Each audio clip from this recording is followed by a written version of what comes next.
Di sebuah perusahaan ternama, seorang OB sederhana menjadi korban fitnah yang kejam. Tak disangka, fitnah itu berujung pada rahasia besar yang tersimpan bertahun-tahun. Assalamualaikum warahmatullahi wabarakatuh. Selamat datang di channel Kisah Seru. Saya ucapkan terima kasih kepada yang sudah like dan subscribe channel ini. Saya doakan panjang umur, murah rezeki dan di akhirat kelak masuk surga. Kisah yang saya sampaikan tidak ada maksud menyinggung atau menyudutkan siapapun.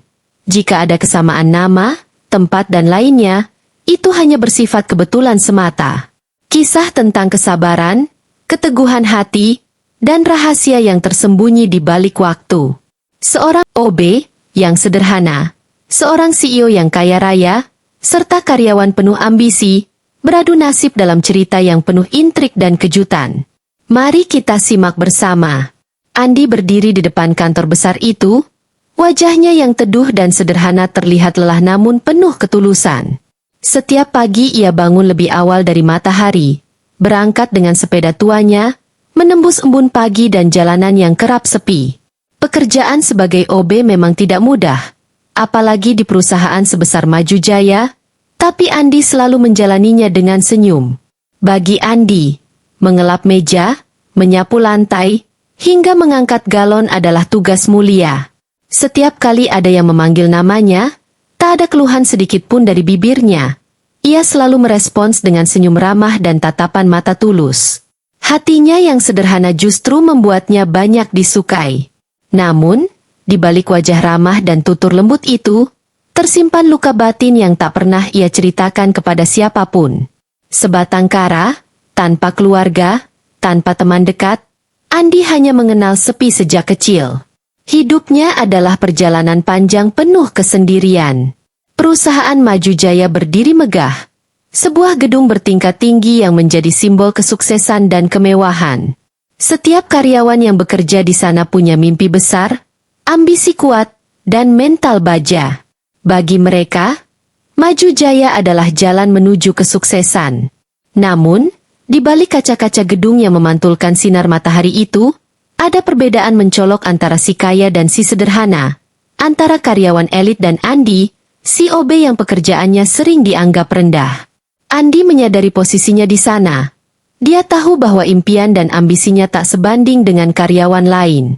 Seringkali, ia mendengar bisik-bisik atau ejekan dari karyawan yang memandang rendah pekerjaannya, tapi Andi tak pernah ambil hati. Baginya, bekerja keras dan jujur adalah prinsip hidup. Meski hatinya kerap terluka, ia terus bertahan, mencari penghidupan dengan caranya sendiri. Di antara banyaknya karyawan yang ambisius, Joko adalah yang paling mencolok. Usianya baru 30-an, dengan wajah tampan dan gaya parlente, ia selalu berusaha menarik perhatian.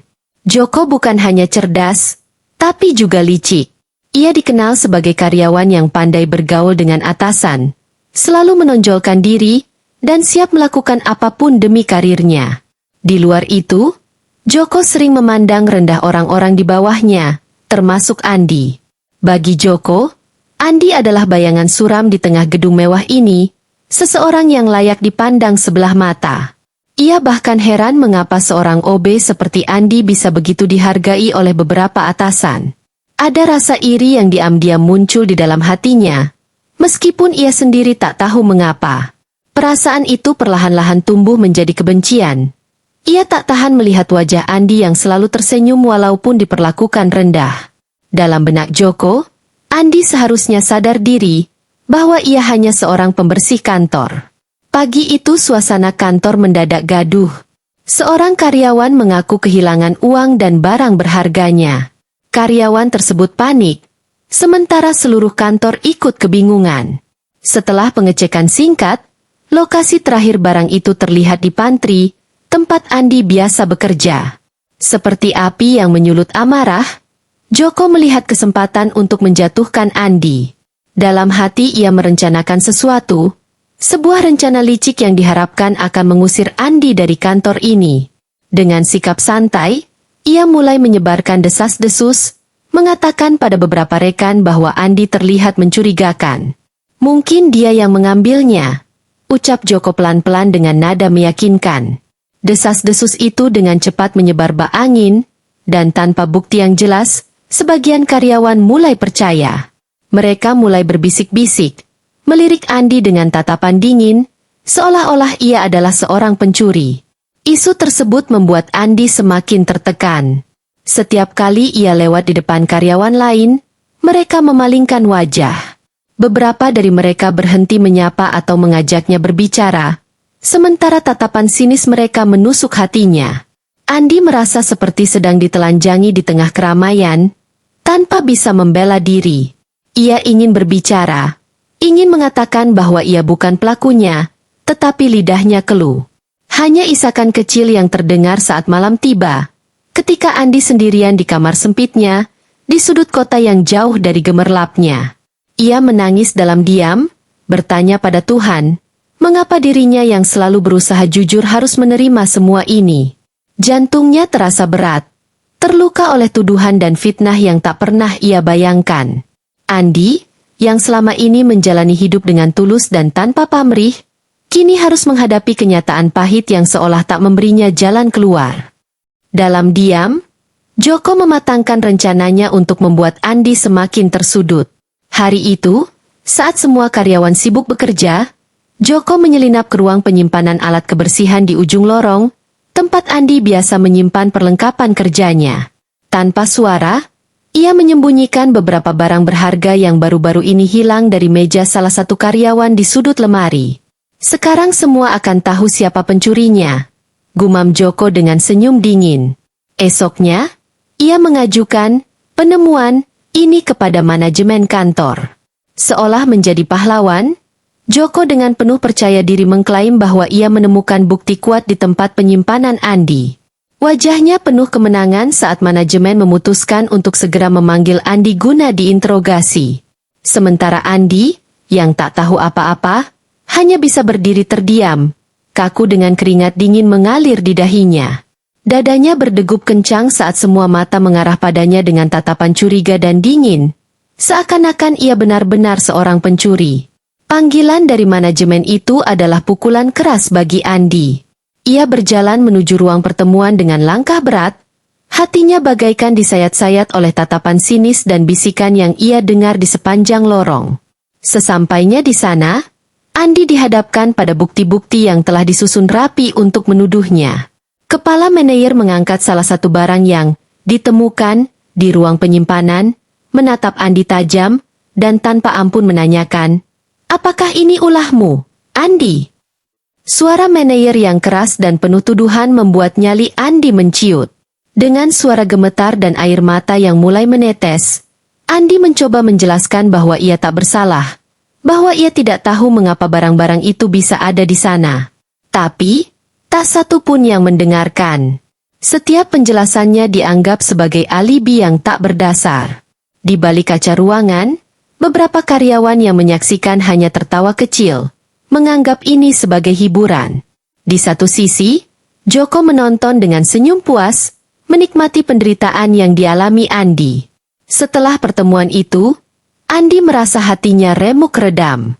Sepanjang hari, ia bekerja dalam diam, menghindari tatapan orang-orang yang seakan menghukumnya tanpa bukti. Sepulangnya ke rumah malam itu, Andi duduk sendirian di ruangan kecilnya, memandang kosong ke arah dinding yang sepi. Tangisnya pecah tak terbendung. Ia merasakan beban yang tak sanggup ia pikul sendirian. Dalam hatinya, ia bertanya-tanya, apa salahnya sampai harus menerima perlakuan sekejam ini? Tuhan, mengapa aku yang Kau pilih untuk menjalani cobaan ini? Isaknya dalam kesendirian. Andi teringat bagaimana ia selalu bekerja dengan jujur, berusaha tulus kepada setiap orang. Namun, mengapa justru ketulusannya yang kini diragukan? Perlahan-lahan, kepercayaan dirinya mulai hancur. Dunia seakan menjadi tempat yang begitu kejam dan dingin baginya. Dalam kegelapan malam itu, Andi terisak seorang diri, memeluk lututnya, mencari penghiburan yang tak pernah datang.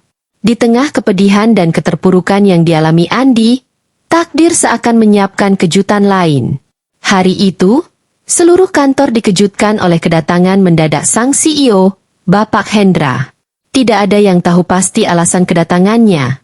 Mungkin sekadar inspeksi rutin, atau mungkin ada hal mendesak lainnya.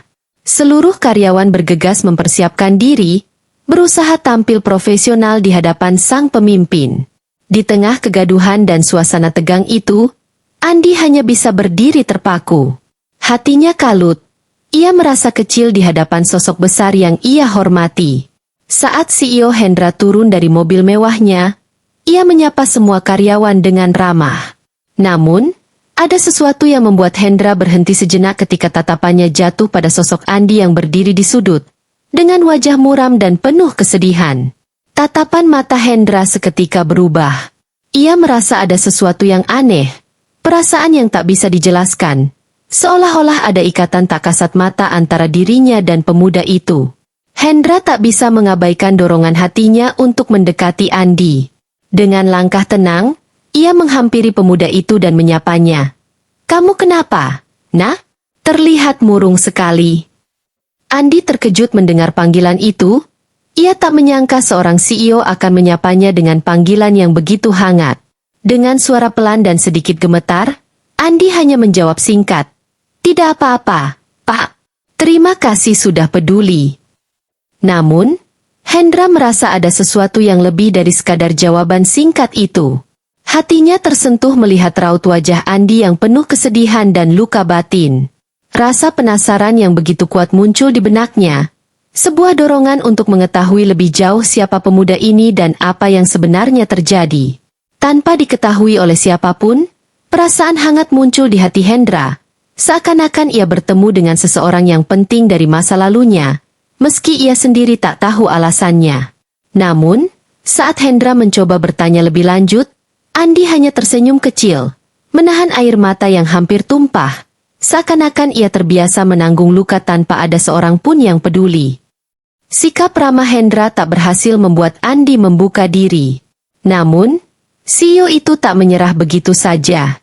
Setelah memastikan Andi selesai dengan tugasnya, ia mengajak pemuda itu untuk berbicara secara pribadi. Di ruangannya yang luas dan mewah, Hendra duduk berhadapan dengan Andi, mencoba menggali lebih dalam. Dengan penuh kesabaran, ia bertanya, "Andi, kamu bisa ceritakan apa yang sebenarnya terjadi? Jangan khawatir, aku hanya ingin mendengar dan membantumu." Andi awalnya menunduk, tak berani menatap langsung. Tenggorokannya terasa kering, dan jantungnya berdegup kencang. Namun, melihat ketulusan di mata Hendra, akhirnya Andi mulai bercerita. Ia mengisahkan bagaimana dirinya difitnah, dihina, dan dianggap rendah. Perlahan, air matanya jatuh, mengalir tak terbendung. Ia merasa lega, seakan semua beban di hatinya mulai luruh, meski tak sepenuhnya. Dengan suara bergetar, Andi berkata, "Pak, saya hanya ingin bekerja dengan jujur. Saya tak pernah menyentuh barang-barang itu, tapi mereka semua langsung menuduh saya." Mendengar cerita Andi, hati Hendra seperti disayat pisau. Ada rasa nyeri yang begitu dalam, melihat betapa tulus dan murninya pemuda ini, namun hidupnya penuh dengan luka dan penderitaan. Hendra teringat masa-masa sulitnya dulu, sebelum ia menjadi CEO sukses. Ia juga pernah mengalami hal yang sama, dianggap sebelah mata dan sering dihina. Kenangan itu tiba-tiba menyeruak dalam benaknya, dan membuatnya merasa semakin dekat dengan Andi. Sejenak, Hendra terdiam, menatap wajah Andi yang kini terlihat lebih tenang. Tanpa sadar, tangan Hendra terulur, menggenggam tangan Andi dengan penuh kehangatan. "Andi, kamu tak sendiri. Aku percaya padamu.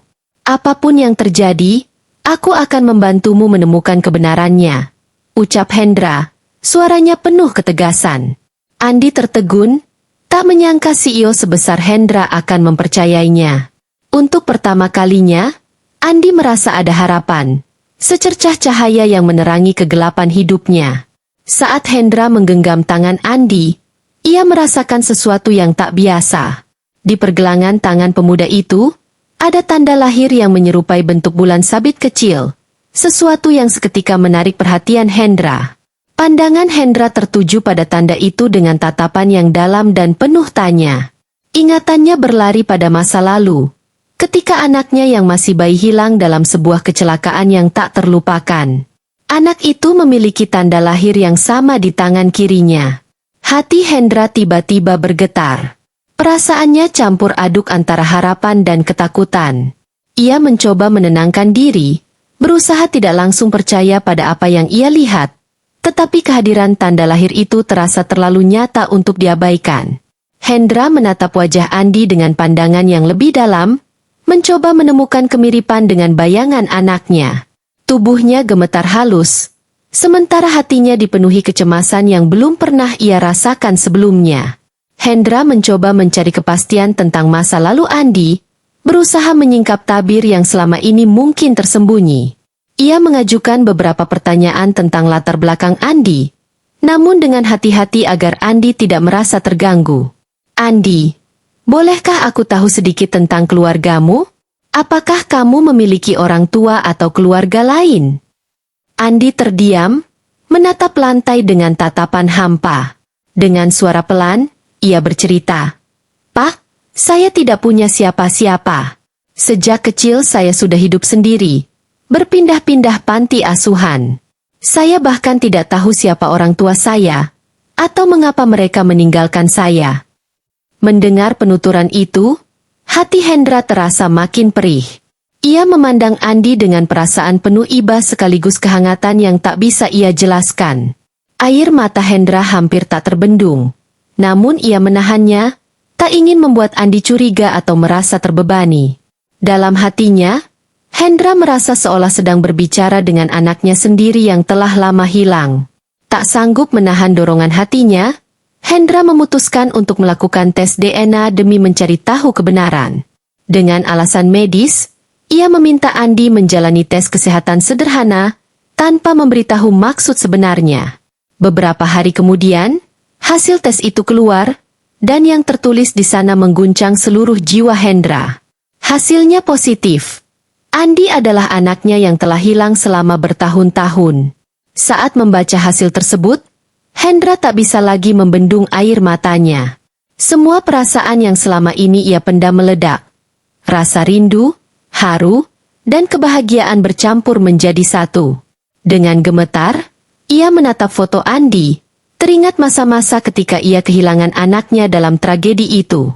Segala fitnah, penderitaan, dan kesendirian yang dialami Andi selama ini terasa seperti beban yang tak tertahankan bagi Hendra. Dia memutuskan untuk segera memberitahu Andi kebenaran ini. Namun di balik kegembiraan itu, ada ketakutan akan bagaimana Andi akan menerima kenyataan ini. Hari yang ditunggu Hendra tiba. Dengan hati berdebar, ia memanggil Andi ke ruangannya, mempersiapkan diri untuk mengungkapkan kebenaran yang begitu menggetarkan batinnya. Saat Andi memasuki ruangan, Hendra menatapnya penuh haru. Air mata sudah menggenang di sudut mata Hendra, namun ia berusaha kuat.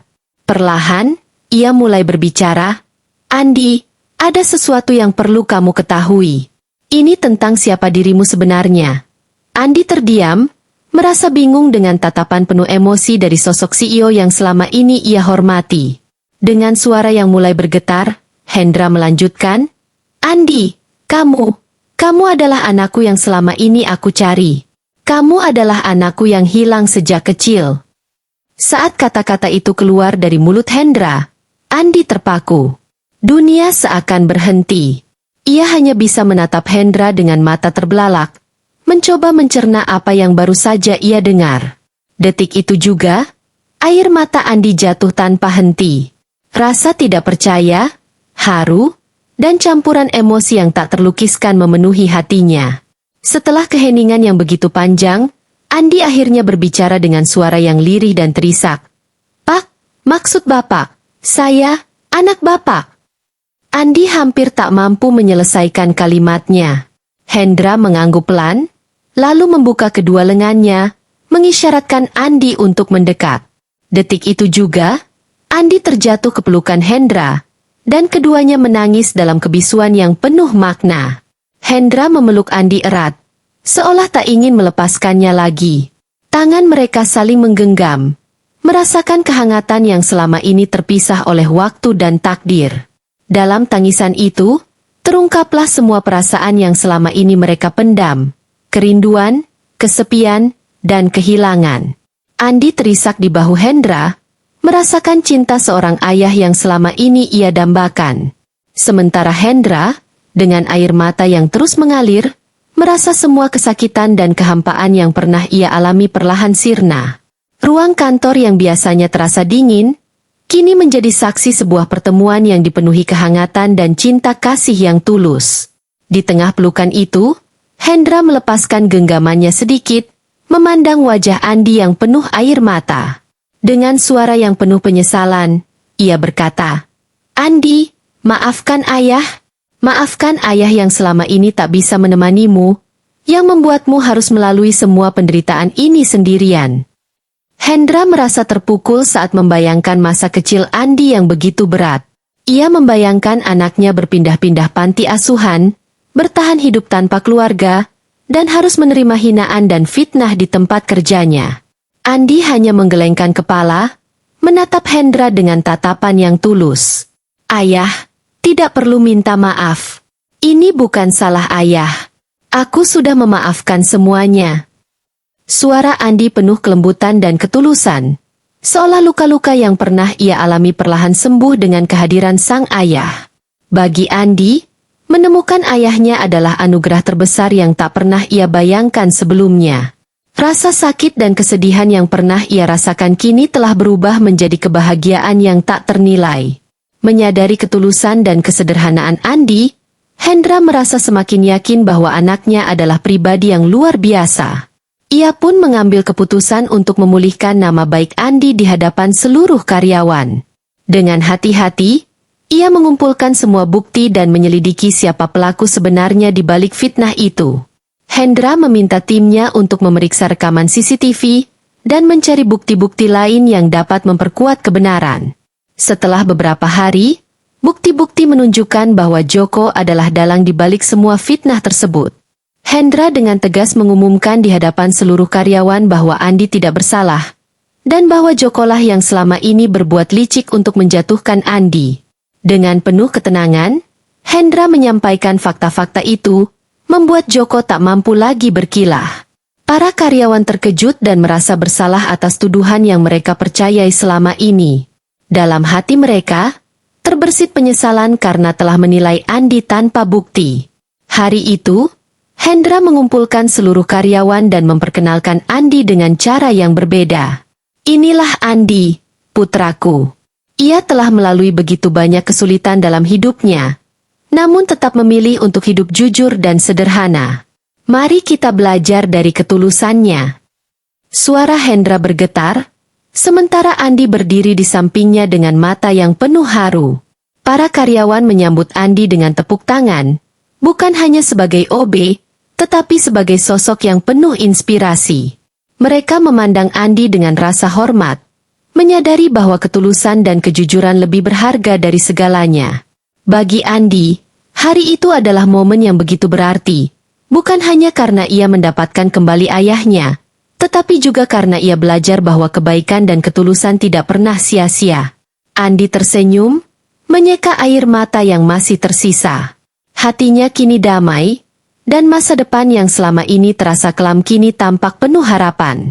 Ia telah menemukan keluarga yang selama ini hilang, dan perjalanan hidupnya yang penuh liku akhirnya berbuah manis. Di hari itu, setelah semua orang kembali ke aktivitasnya, Hendra memanggil Andi ke ruangannya untuk berbicara lebih pribadi. Ia ingin mengungkapkan sesuatu yang selama ini ia pendam sejak kehilangan Andi. Dalam keheningan, Hendra menatap Andi dengan penuh keharuan. "Andi, sejak kamu hilang, tidak ada satu hari pun yang kulalui tanpa merindukanmu. Aku tak pernah berhenti mencari, tak pernah berhenti berharap. Hari demi hari aku jalani dengan pertanyaan yang tak terjawab, tentang di mana kamu, bagaimana keadaanmu. Hidupku kosong, penuh rasa bersalah." Hendra memegang tangan Andi dengan erat, dan suaranya bergetar saat berkata, "Aku tahu aku tak bisa mengembalikan waktu dan menebus semua kesalahan. Tapi izinkan aku menjadi ayah yang pantas untukmu dari sekarang. Izinkan aku mendampingimu, melindungimu. Andi yang mendengarnya hanya bisa terisak. Ia merasa seluruh beban hidupnya kini perlahan diangkat oleh kehadiran seorang ayah yang tulus. Tak ada lagi rasa kesepian, tak ada lagi penolakan. Sejak saat itu, Andi dan Hendra mulai menghabiskan banyak waktu bersama, berusaha mengejar waktu yang hilang selama bertahun-tahun.